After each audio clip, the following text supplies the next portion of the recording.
That's it. It's the end of Kids Company, they said tonight, after clients, staff and supporters gathered all afternoon outside their premises in South London to protest at having to close. Please, nobody should close it down. Save Kids Company! Kids Company's boss blamed what she called rumour-mongering civil servants, ill-spirited ministers and the media. The government said they were disappointed it had been unable to reach a sustainable financial position.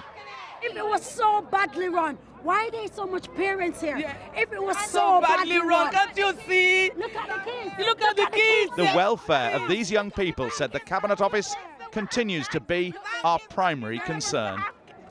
Without Kids Company, none of us will have houses. Without Kids Company, none of us will be able to eat dinner. If it wasn't Camilla, most of us here will be living on streets. Most of us here will be living in cardboard boxes, right? If it wasn't for Camilla, most of us here will be starving to death. David Cameron's long been a fan of Kids Company and its inspirational founder, Camilla Batman Galich. He visited them. She spoke at Tory conference. The charity symbolised his big society. So what's your biggest bit of money? The biggest bit of money, there isn't. It's charity, yeah. But once in office, several Tory ministers had doubts. The then Education Secretary Michael Gove agreed with his officials that the government should stop funding Kids Company until the charity put its accounts in order.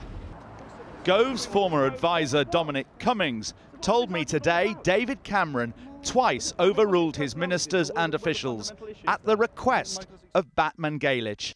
In 2011, Cummings says, Cameron's office then told our private office that the Prime Minister personally ordered that the money be paid. He was worried about the media. Then last year, Cummings adds, officials tried again to stop it, and Cameron again said, give them the money. Camilla went directly to Cameron, and it was his decision to overrule officials.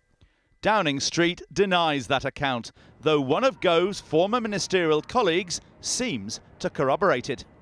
The advice from my officials and the same conclusion I reached was that we should not be paying that grant to Kids Company, and certainly not until a whole load more questions were answered. As it turned out, that decision was taken out of the hands of the Department for Education, and a decision was taken to pay them by Number 10. That's for Number 10 to answer for, though. In April, Kids Company got another £4 million of government cash, on condition they sorted themselves out, and they were warned they'd get no more money this year. Yet in June, when they asked for another £3 million, Cabinet Office Ministers Oliver Letwin and Matt Hancock said yes.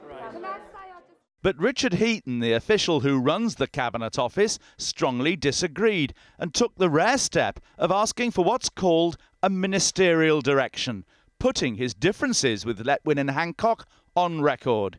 It is my judgment, he wrote, that the proposed additional £3 million grant does not represent value for money.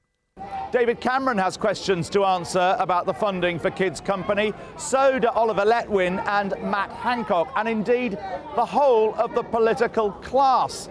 The charity was supported by Nick Clegg when he was Deputy Prime Minister. Before that, it's reported today by Gordon Brown when he was PM. Parliament will want to ask questions in the autumn if there's the will to do so. Perhaps above all, Kids Company's closure tonight illustrates a clash between two Cameron themes, the big society and financial stringency, with tension in Whitehall and now on the street.